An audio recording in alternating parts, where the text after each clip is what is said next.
ఈరోజు దేశంలోనే highest per capita ఇన్కమ్కు చిరునామా ఏదంటే తెలంగాణ రాష్ట్రం.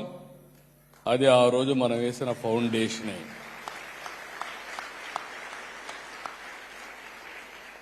ఇప్పుడే నేను సింగపూర్ దేశానికి వచ్చాం. ఈరోజు వాళ్ళు 60వ స్వాతంత్ర దినాన్ని జరుపుకుంటున్నారు. ఈ సంవత్సరం 60 ఏళ్లే.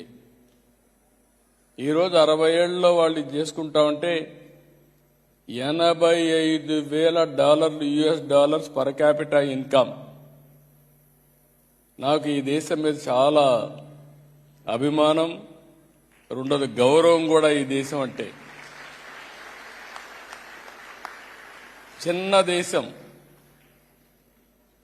ఒక ఫిషర్మెన్ విలేజ్,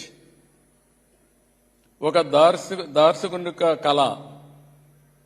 మలేషియాతో ఉంటే రెండు దేశాలు కూడా ఇప్పుడు కూడా కలిసి పనిచేసుకుంటున్నారు. కానీ వీళ్ళు లాభం లేదని బయట బొమ్మంటే బయట వచ్చి ప్రపంచంలోనే ఒక గౌరవప్రదమైన దేశంగా తయారు చేశారంటే అది ఒక వ్యక్తి సాధించిన ఫౌండేషన్ వేసిన విధానం అని చెప్పి నేను మీకు తెలియజేస్తున్నా.